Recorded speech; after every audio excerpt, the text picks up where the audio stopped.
Bueno, hoy hablaremos sobre el protocolo de la escuela de campo, cómo se va a hacer esa actividad. Entonces, en este momento, el protocolo que tengo abierto es el del municipio de fundación. Recuerde que cada municipio tiene un tema en particular que depende de las necesidades que fueron encontrados en el IPTA, ¿ok? Entonces, en estos temas van a hablar sobre la parte técnico-productiva ambiental, asociativa, comunitaria y de participación. Se les solicita a ustedes que le entreguen a su coordinador zonal la información de la vereda donde va a ser esta escuela de campo, el nombre de la unidad productiva, el nombre de la finca y el nombre del usuario, que es donde se desarrollará la sesión. El número de usuarios, cuántos son, el tipo de convocatoria, si fue abierta, si fue cerrada, si fue por llamadas, listo. Los objetivos generales y específicos, eso se los doy yo, ¿vale? Aquí ya tenemos los insumos con los que van a trabajar, que es una guía de trabajo que realizó nuestra compañera Candy, la guía FAO, que eso también será de manera digital, y este protocolo particular para cada municipio.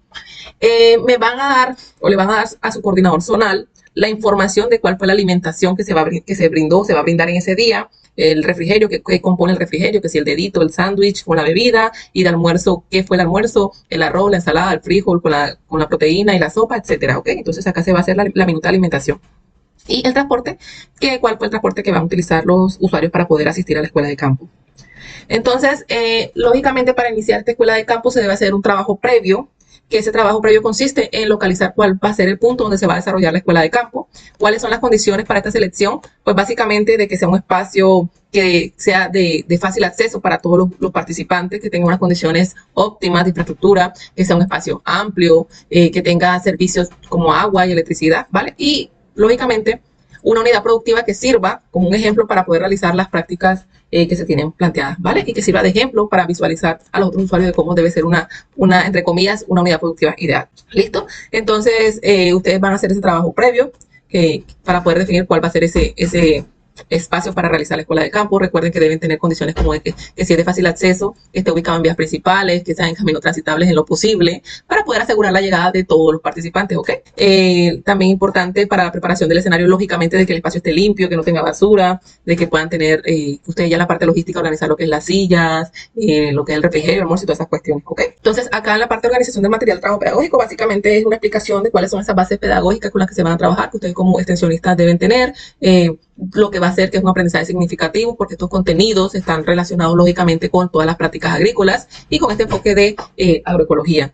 También un enfoque participativo, porque la idea es que esto sea una comunicación en doble vía, que se debe incentivar ese diálogo para construir ese conocimiento, ¿vale? Tanto de parte de los usuarios como del extensionista. El método aprender haciendo, es la parte práctica, donde esas actividades prácticas van a ser ese núcleo del aprendizaje para poder fortalecer esa parte teórica que se da en el comienzo. Listo, las herramientas pedagógicas que serían ese material visual, digital que se les envía a ustedes los extensionistas y esas demostraciones prácticas que ya expliqué con las dinámicas grupales, porque la idea es que esto no sea una clase magistral de ponerse a explicar unos temas, sino que sea algo divertido, con juegos, con actividades que además incentive esa parte colaborativa de los usuarios, ¿ok?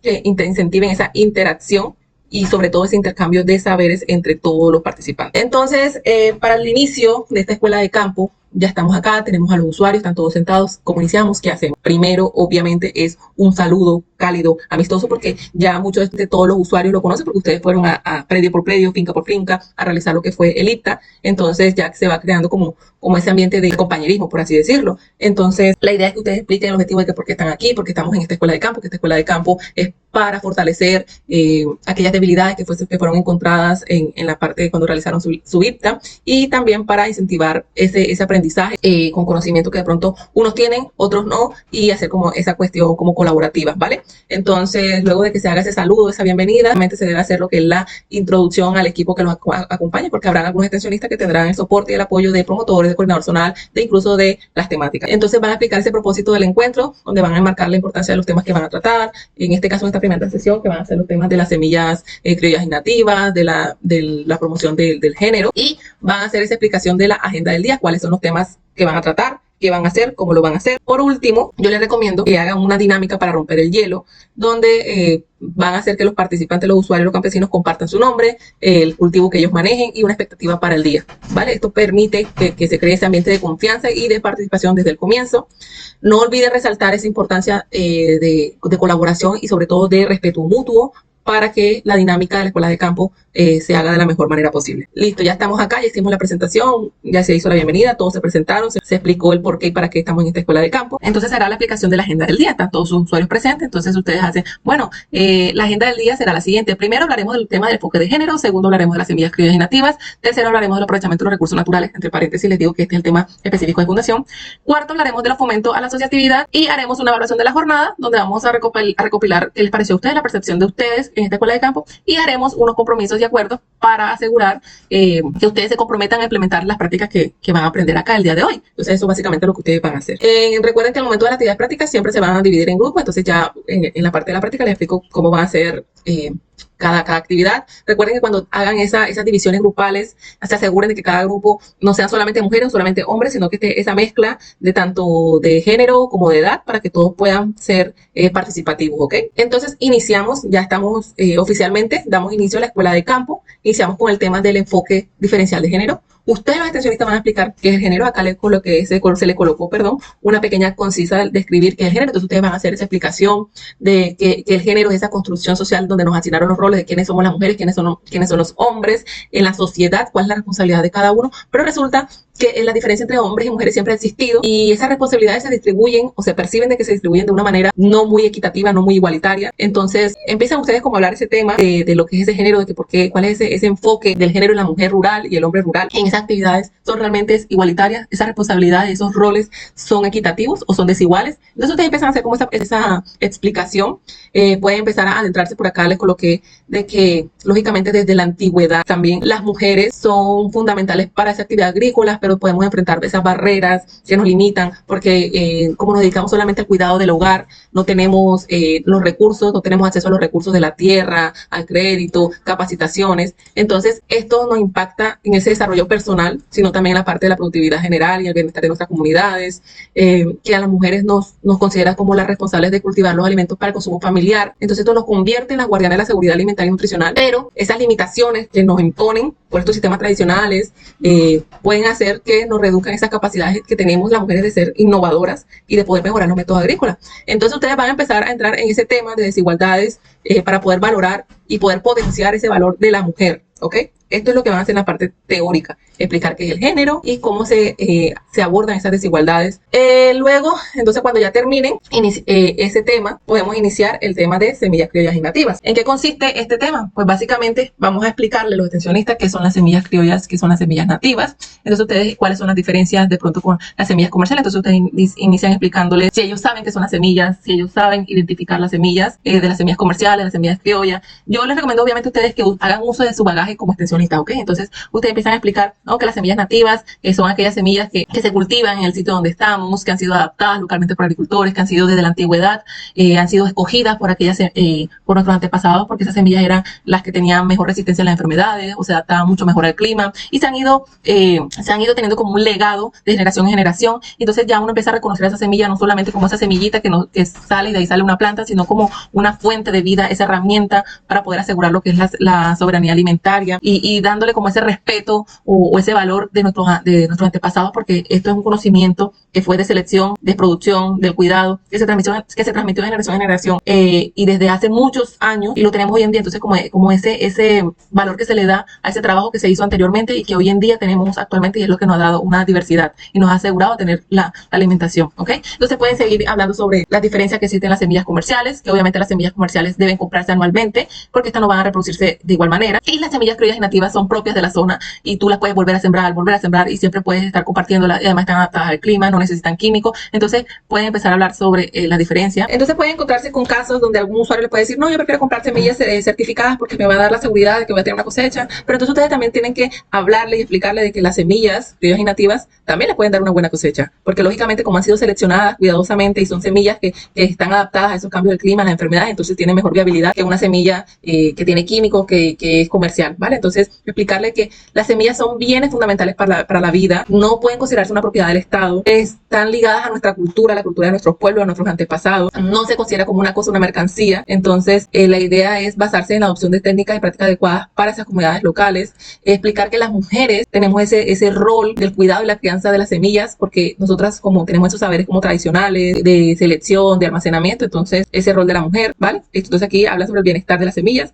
Entonces ya empiezan, no, bueno, entonces tenemos las semillas criollas nativas, ¿cómo las recuperamos? ¿Cómo las seleccionamos? ¿Cómo las almacenamos? Listo, entonces ustedes, obviamente decir que no hay un criterio universal para seleccionar las semillas, todo depende lógicamente de qué tipo de planta es, qué tipo de semilla es, porque no es lo mismo almacenar una semilla de maíz que almacenar una semilla de melón. Todos saben, unas son semillas húmedas, unas semillas secas, ¿vale? Entonces todo es diferente, ¿ok? Pero en esencia se pueden seguir ciertas recomendaciones. Entonces ustedes van a explicar, el primer paso es conocer lógicamente la planta, no van a escoger semillas de la planta que esté con más enfermedades, que esté más dañada, sino escoger la planta más vigorosa, que tenga mejor condiciones, respuestas al ambiente. Entonces escoger las semillas de ese tipo de planta, escoger el momento donde van a hacer esa selección de semillas. No van a escoger la semilla cuando el fruto está en estado temprano, en estado juvenil, sino que obviamente cuando esté un poquito más madura, porque eso va a garantizar de que la semilla esté bien cubierta, esté bien endurecida y que haya acumulado esos nutrientes para la posterior germinación. ¿Listo? Pueden explicar de que existen los diferentes métodos para identificar este grado de madurez de la semilla, como el contenido de azúcar. Le pongo el ejemplo más básico, el mango. Todos saben cuando está el mango en estado verde, en estado de madurez, por ese contenido de azúcar, ¿ok? El secado de la semilla, bueno, entonces, para las semillas que son húmedas, por así decirlo, que ya fueron extraídas y que deben curarse y secarla, estas semillas deben garantizarse con unas temperaturas adecuadas. Van a explicar que existen dos tipos de secado, está el secado natural, el secado artificial. Ese secado natural obviamente es de menor costo, porque no tienen que implementar equipos, ni electricidad, ni gasolina para que prenda un equipo de calentador ni horno. Entonces es simplemente poner las semillas a secar al sol o a la sombra en una superficie limpia. Su ventaja ya la mencioné, que es que no va a utilizar equipos ni gastos energéticos. La desventaja es que si no hay sol o hay mucha lluvia, las semillas se te pueden tardar o no puedes regular ese secado. Y está el secado artificial, que vas a someter a las semillas a corrientes de aire para poder secarla. La desventaja es que estás utilizando un gasto energético para poder secar. Luego del secado, la selección y secado de semillas, se procede a un etiquetado. Siempre debes mantener el registro para evitar esas confusiones en el momento de la siembra, porque de pronto vayas a querer sembrar un tipo de semilla y la confundas por otra. Entonces, una vez que estas semillas estén limpias y secas, van a separarlas, vas a colocarle sus etiquetas con los datos más básicos, el nombre de la planta, de la variedad si lo necesitas, porque de pronto tienes diferentes tipos de frijoles, diferentes tipos de maíz. Entonces, la variedad, el año de que fue cosechado esas semillas y más o menos una fecha de vencimiento aproximada para estas semillas. ¿Listo? El almacenamiento, deben almacenarse luego de que están seleccionadas, secadas, etiquetadas en las mejores condiciones posibles. Depende del tipo de semilla, se puede almacenar en unos periodos cortos o largos. Según el tipo de semillas se clasifican en normales, son la mayoría de las especies cultivadas, y en las delicadas, que llegan a su estado de madurez con un alto nivel de humedad. Entonces, en los tipos de almacenamiento podemos encontrar un almacenamiento abierto o un almacenamiento cálido con control de humedad, un almacenamiento en frío. El almacenamiento abierto no se controla la humedad ni la temperatura, simplemente se dejan ahí almacenadas. Es posible usarlo en semillas de cubiertas duras o en climas donde haya mucho fresco y que sea seco. El almacenamiento cálido con control de humedad se puede considerar un poquito más eficiente porque permite almacenar esas semillas que son secadas en recipiente o en bolsas selladas, que minimicen el contacto de la semilla con la humedad, porque recuerden que la humedad puede ser un factor para que ellas germinen. Y almacenamiento en frío prolonga mucho más tiempo la viabilidad de la semilla. No es colocar la semilla en un congelador, porque obviamente no, pero sí en recipientes herméticos que puedan a temperaturas bajas, como en la parte de abajo de los refrigeradores, tienen una temperatura adecuada para ese almacenamiento. Existen diferentes tipos de recipientes. Están los recipientes permeables, que es lo que permiten ese contacto del aire con la semilla, y los recipientes impermeables, que no permiten el contacto directo del aire ni la humedad con la semilla. Entonces, recuerden que también tienen que explicarle a los usuarios de que en ese almacenamiento no es que tienen que salir a comprar un montón de bolsas ahora, un montón de envases de vidrio, sino pueden trabajar con lo que tienen a la mano, ¿vale? Entonces pueden tener latas de café, las compotas que tienen ese sello hermético, o tienen un yute por ahí, entonces o incluso con bolsas de papel o con una hoja de blog, arman el sobrecito de papel y ya tienen algo para poder hacer su recipiente, para poder almacenar las semillas. Entonces, ahí por último van a explicar que en el manejo de la humedad se pueden utilizar diferentes métodos para controlar ese nivel de humedad y reducirlo, para conservar lógicamente la semilla por más tiempo. Se puede encontrar el gel de sílice, que son las bolitas que meten en los zapatos, en los closets, la arcilla de secante, incluso lo más económico entre comillas sería la ceniza, pero la ceniza de madera, y hasta la leche en polvo. Entonces aquí se le explica detalladamente cuánto es la cantidad. Usualmente se utiliza el 10% del peso de la semilla. Si de peso 100 gramos de semilla, entonces van a utilizar 10 gramos de gel de sílice o 10 gramos gramos de arcilla de secante. ¿Cómo se almacenan? Bueno, cuando agarran el recipiente o en la bolsa donde vayan a almacenar y van a utilizar la arcilla o van a utilizar el gel, las bolitas esta de sílice, en un sobrecito colocan la semilla y en otro sobrecito se coloca el gel de sílice o la arcilla. No pueden estar en contacto directo esos productos con la semilla porque se podrían echar a perder. También las cenizas de madera, que es el uso más económico porque en las unidades productivas por lo general cocinan con leña, entonces esa ceniza después que la tamiza puede ser perfecta para almacenar las semillas. También de la misma manera, que no entre en contacto la semilla con la ceniza en sobrecitos, lo guardan en un pote, lo sellan y listo, y ya quedó almacenado. El tercer tema es el aprovechamiento de los recursos naturales, pero este es solamente para fundación. Entonces ustedes van a explicar qué es ese aprovechamiento de los recursos naturales, del uso del agua, el suelo, los minerales, que debe estar basado en los principios de la sostenibilidad, para que no agoten, que no ni degraden al medio ambiente. Listo, entonces acá se le hace como esa breve explicación. ¿Cuáles son esas técnicas? Existen muchas técnicas para poder aprovechar los recursos de la manera más responsable posible, pero en este caso hablaremos sobre los abonos verdes, cultivo de cobertura y barreras vivas. Entonces los abonos verdes se consideran como aquellas plantas que son sembradas para poder ser reincorporadas al suelo. Estas plantas no son sembradas para cosecharlas y luego el consumo humano animal, no, sino para poder ser reincorporadas al suelo, para poder volver a aportar y mejorar la calidad del suelo y mejorar la fertilización del suelo. Entonces esos son los abonos verdes para reincorporarlas al suelo. Y también están los cultivos de cobertura, que son cultivos que se siembran para evitar de que el suelo quede despejado, que el aire, el agua pueda ocasionar procesos de erosión y puedan dañar la capa superficial del suelo. Entonces, uno de las plantas más comunes para utilizarla, ya sea como abono verde como cultivar de cobertura, es el frijol. También tenemos lo que es el trigo, sorgo, el mijo, la avena. Recuerden, mucho énfasis, estas plantas no están con el fin de ser cosechadas, ¿vale? Porque de pronto dicen, no, puede ser, aprovecho que sembré y saco la cosecha. No, la idea es que esto se reincorpore al suelo para que se convierta en materia orgánica y se descomponga para favorecer la liberación de nutrientes y mejorar la calidad del suelo, tanto en la parte fértil como en su estructura, ¿ok? Y las barreras vivas son aquellas plantas que están sembradas con el propósito también de proteger el suelo, de prevenir la erosión, pero se diferencia entre comillas de las coberturas vivas y de los abonos verdes porque ellas están sembradas estratégicamente. También se siembran a lo largo de las curvas de nivel porque sirven como su nombre indica, es una barrera. Entonces esa barrera sirve como filtro para ayudar a frenar lo que es la escorrentía y evitando que el viento desplace ese suelo fértil. También sirve para proteger las fuentes de agua porque al estar cerca de una fuente, de un lago, de un highway, de una fuente de agua, sirve también como filtro para purificar o remediar las condiciones de agua, ¿vale? Entonces acá te hago la explicación. Están formadas por árboles, los arbustos que se disponen en líneas o franjas a lo largo de los cultivos o en las laderas, por eso les digo que previenen la erosión y además de proteger el suelo pueden mejorar la biodiversidad local porque aumenta el ecosistema, los animales que están en el medio, proporciona refugio, alimento para la fauna y contribuye al ciclo de los nutrientes en el ecosistema y también tiene beneficios en la conservación y protección de las fuentes de agua, ¿ok?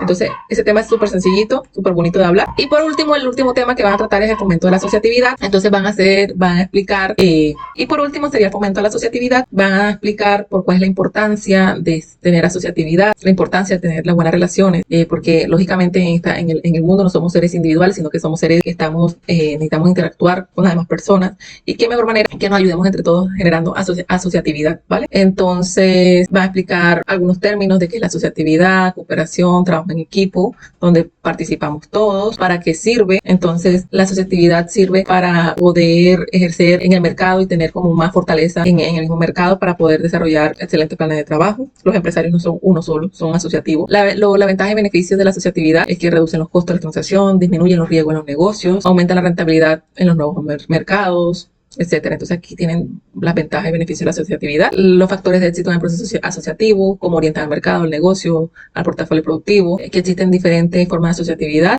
que sí son la unión de los pequeños negocios para que esas actividades económicas prosperen, que mejoren la calidad de los productos, en la parte de la asociatividad. Entonces esa es la teoría, ahí acaba la teoría. Bueno, entonces ahora iniciamos con la parte práctica. Son 4 prácticas. Yo les recomiendo, como son 4 prácticas, yo les aconsejo que hagan simultáneamente 2 prácticas, ¿vale? Es decir, iniciamos con las prácticas 1 y 2 al mismo tiempo. El grupo de los 30, 40 usuarios, tienen 40 usuarios haciendo la escuela de campo. Van a coger 20 para la práctica 1 y 20 para la práctica 2 y la van a hacer al mismo tiempo, ¿ok?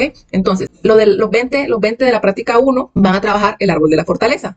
Y los 20 de la práctica 2 van a trabajar las semillas criollas y nativas al mismo tiempo. Bueno, entonces, ¿qué consiste el árbol de la fortaleza? Esas 20 personas se van a dividir en 4 subgrupos, es decir, en grupitos de 5. ¿Vale? El grupo número 1 de esa práctica del árbol de la fortaleza va a ir recogiendo raíces o piedras que encuentre en la unidad productiva. El subgrupo número 2 va a recoger pedazos de corteza o tronco. El subgrupo número 3 va a recoger ramas. Y el subgrupo número 4 va a recoger hojas de todo tipo. ¿Ok? Este grupito que recogió las raíces o piedras van a empezar a reflexionar, a pensar sobre cuáles son las causas de la desigualdad de género en esa comunidad. El grupo 2, que recogió los pedacitos de la corteza o los troncos, va a identificar cuáles son las barreras que ellos observan en la vida cotidiana de la desigualdad, como por ejemplo la división del trabajo, los roles tradicionales, o que no pueden toma de decisiones, etc. Ese es el de los troncos. El grupito 3, que recogió las ramas, van a pensar, reflexionar sobre los efectos de las desigualdades, como la pobreza, la inseguridad alimentaria.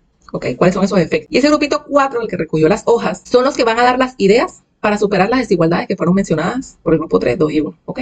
Entonces, ¿cómo se va a hacer? Ese grupito 1, que recogió las raíces y pensó, reflexionó cuáles eran las causas de la desigualdad, en el piso va a colocar las raíces. Entonces, cada vez que coloca las raíces, que la está plantando, entre comillas, va a ir diciendo cuáles son esas causas. ¿Ok? Y van a reflexionar cómo esas raíces sostienen las desigualdades. ¿Ok? Entonces, en el piso colocaron un montón de ramitas. Vamos a hacer como el dibujito. Entonces, en el piso colocaron las ramitas. Y cada vez que iban colocando una ramita, iban diciendo una desigualdad. No, falta de acceso a la tierra, falta de educación. Las mujeres no tienen acceso a la educación, las mujeres no tienen acceso a los créditos, ¿ok? Cada uno va colocando las ramitas. Luego se acerca el grupo 2, que fue el que recogió los pedacitos de tronco, y va a empezar a hablar sobre las barreras que observaban diariamente. No, que las mujeres tienen dificultad en el trabajo, no el rol que siempre le toca de ser cuidadora del hogar, no, que las mujeres no pueden tomar decisiones. Entonces, cada persona se va acercando del grupo 2 a colocar sus pedacitos de corteza, de tronquito, y en el piso, y van armando el arbolito. Luego se acerca el grupo 3, que fue el que recogió las ramas, que ellos son los que reflexionaron sobre el efecto de la desigualdad en las comunidades. Entonces, no, ellos empiezan a colocar las ramas y empiezan a decir, no, el efecto de la desigualdad es que hay mayor índice de pobreza, hay una mayor inseguridad alimentaria, hay una mayor migración. Entonces van colocando sus ramitas. Y por último, el grupo que cogió las hojitas son los que van a dar las ideas para superar esas desigualdades. Entonces ese grupito va a empezar a colocar las hojitas y dar ideas. No, hay que hacer mayor capacitación a las mujeres, hay que educar a los hombres para dejar ese rol de machismo, hay que tener un mayor diálogo comunitario, mayor acceso a los recursos, acceso a los créditos. Entonces van colocando. Y aquí se arma su arbolito en el piso, su arbolito de la fortaleza, ¿vale? Entonces van a resaltar que un árbol con raíces dañadas, porque aquí están hablando de desigualdades, cuáles son las causas de la desigualdad, están hablando de las barreras, y aquí están hablando de los efectos, pueden tener un impacto negativo en la vida de las personas, especialmente en el rol de la mujer. Pero en cambio, si tienen unas raíces fuertes, donde hay desigualdad, donde tienen un tronco saludable, donde no existen barreras, pueden tener unas hojas mejores, que prosperen, ¿vale? Entonces, este es como esa actividad del árbol de la fortaleza. Entonces, mientras se realiza la actividad número 1, simultáneamente van haciendo lo que es el banco de semillas. Todo esto para mejorar los tiempos. Entonces, ¿en qué consiste esta actividad? Van a dividirse grupos de 3 a 5 personas, ya lo dispondrán ustedes. Van a formar un grupo que busque frutos, vainas, inflorescencias, pero que tengan semillas húmedas, ¿ok? Como el tomate, melón, maracuyá, etc. El segundo grupo va a buscar semillas secas, maíz, frijol, ¿ok?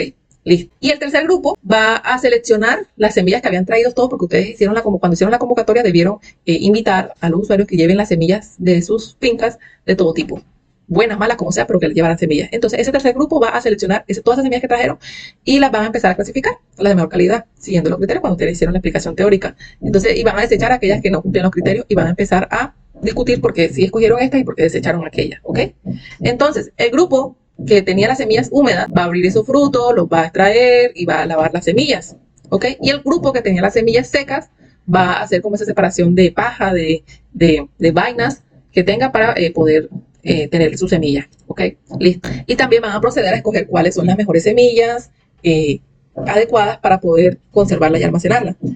Entonces, lo que les toca hacer la parte del secado se va a hacer como el simulacro, luego de que se lavaron muy bien, se va a hacer el simulacro de tender las semillas, y se va a hacer la simulación del secado en un lugar sombreado, ¿vale?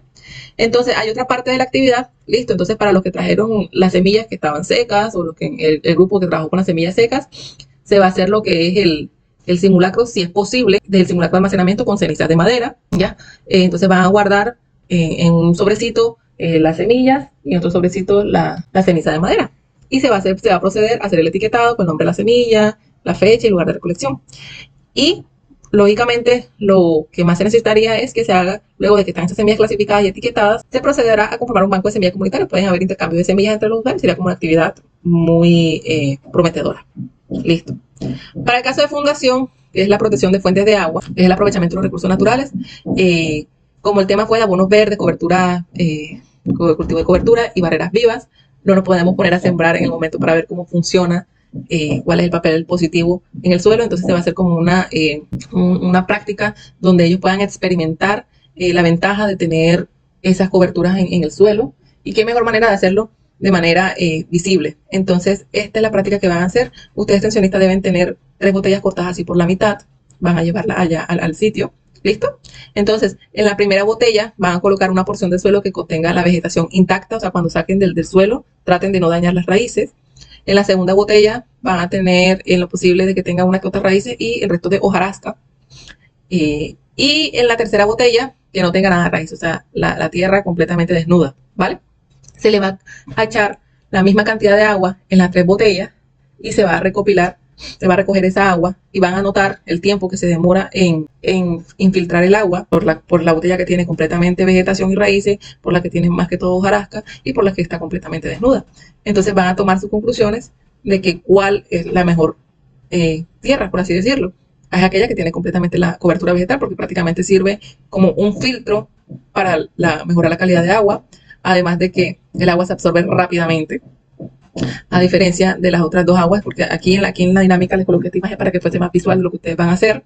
Las que tienen hojarasca alcanza a arrastrar un poquito de sedimento, el agua no sale limpia, por así decirlo, y en el suelo que está completamente desnudo hay un arrastre total de la primera capa superficial del suelo.